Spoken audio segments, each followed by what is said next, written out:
बहुरानी, तुम्हारे ब्याह के बाद ननद नंदोई पहली बार आ रहे, कोई कमी ना हो ध्यान रखना, खुशी से चिल्लाकर सुधा जी अपनी बहू मीता से बोली। उनके पैर तो जैसे जमीन पर नहीं पड़ रहे थे। पर अम्मा जी, मेरी भी पहली राखी है। मेरा भाई खास तौर पर छुट्टी लेकर आ रहा है।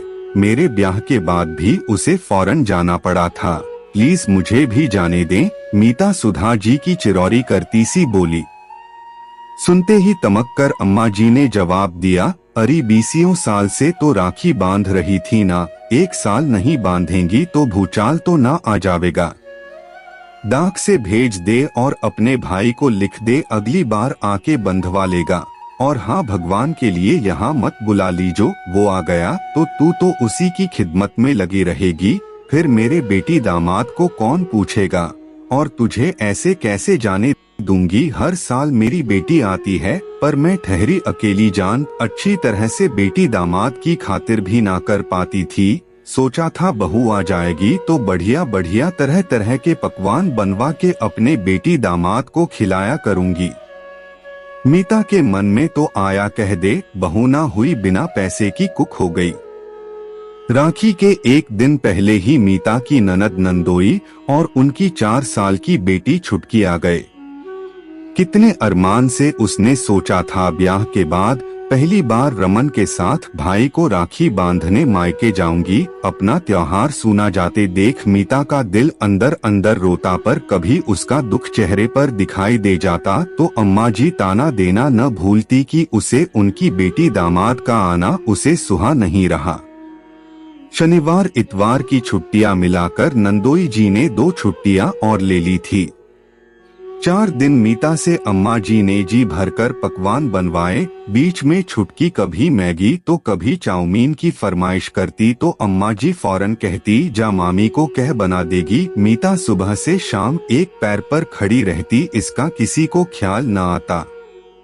ननद नंदोई भी खूब आवभगत करा 4 दिन मजा काट चले गए।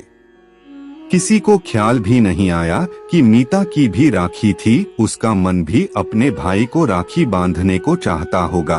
और तो और मीता का पति रमन भी एक बार मुंह से कह देता कि इस बार नहीं अगली बार मैं तुम्हें ले चलूंगा, तो शायद मीता को इतना बुरा नहीं लगता।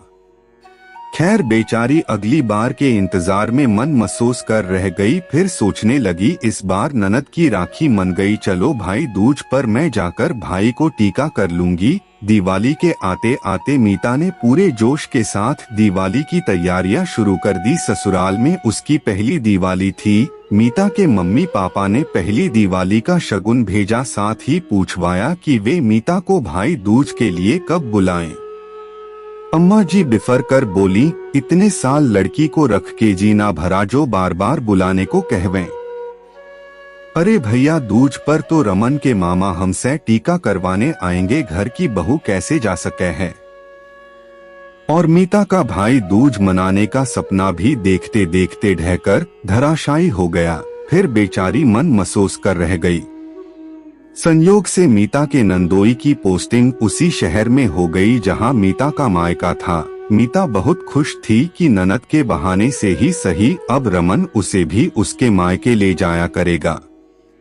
भाई दूज पर मीता ने अम्मा जी को कहा कि वह और रमन चले जाएंगे, रमन अपनी बहन से टीका करा लेंगे और मैं अपने भाई को, इस तरह दोनों के त्योहार मन जाएंगे। पर अम्मा जी ने तो इस बार कहीं मीता जाने का प्रोग्राम न बना ले, यह सोचकर अपने भाई और भतीजे को दिवाली और भाई दूज का न्योता पहले से ही दे रखा था। उनकी बात टालने की हिम्मत किसी में नहीं थी। वाह रे अम्मा जी, आपकी दूरंदेशी का तो जवाब नहीं। जब कभी मीता के मायके जाने की बात होती तो कभी अम्मा जी कभी रमन कोई ना कोई अड़ंगा डालकर उसका प्रोग्राम कैंसिल करा देते। अम्मा जी को मीता के घर वालों से मीता और रमन के ब्याह के दिन से ही शिकायत थी कि उन्होंने अम्मा जी की खातिरदारी उनके मन की नहीं की। इसीलिए रमन भी मीता के पिता और भाई से हमेशा ऐंठा ऐंठा ही रहता।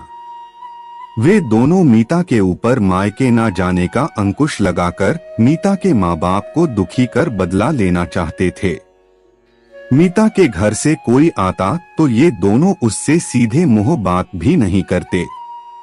रमन या तो ससुराल जाता ही नहीं, अगर भूले से चला भी जाता तो मुंह फुलाए रहता। मीता फिर भी इसी को नियति मानकर अपना धर्म निभा रही थी। उसके बूढ़े माँ बाप दुखी होंगे यह सोचकर चुप रह जाती। न वह खुद मायके जा पाती, न ही उसके भाई का आना इन लोगों को सुहाता।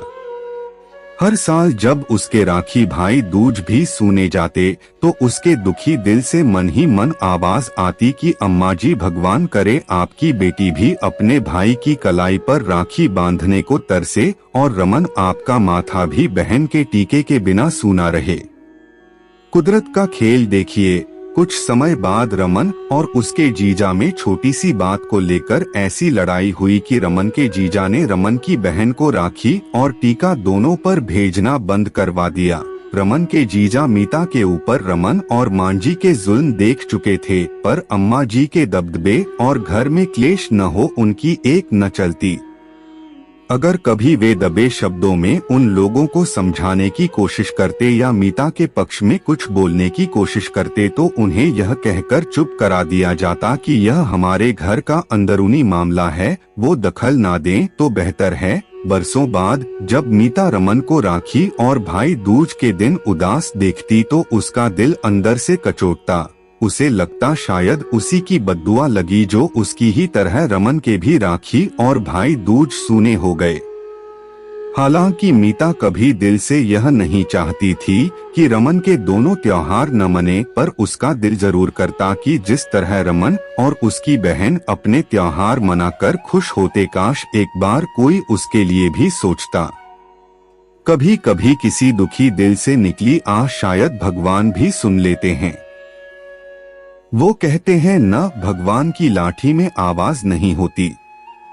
अपनी बेटी और बेटे के दोनों त्योहार खोटे होते देख अम्मा जी की आंखें खुल गईं। उन्हें समझ आने लगा कि मीता को त्योहारों पर रोककर उन्होंने बहुत जुल्म किए थे। रमन को भी बहुत पछतावा हुआ कि जैसा दुख उसे अपने और बहन के त्योहार न मना पाने का हो रहा है, मीता तो हर बरस इस दुख से गुजरती होगी, उसके मन पर क्या बीतती होगी। दोनों को अपने किए पर पछतावा हुआ।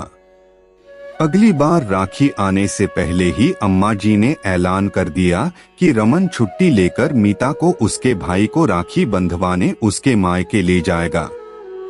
दोस्तों, मेरी ये कहानी सच्ची घटना पर आधारित है। कभी कभी ससुराल वाले भूल जाते हैं कि बहू की भी भावनाएं हैं। अपनी बेटी के लिए उनके मानक और होते हैं, दूसरे की बेटी के लिए और ऊपर से बहू से सम्मान और लगाव की उम्मीद रखते हैं। शादी हो जाने का ये मतलब कतई नहीं कि ससुराल वाले बहू की भावनाओं की कद्र न कर अपनी ही बेटी के बारे में सोचें। पर भगवान सब देखता है, उसके यहाँ देर है अंधेर नहीं। रमन और अम्मा जी को खुद ही आईना दिख गया। आपको पसंद आए तो प्लीज लाइक कमेंट अवश्य करें।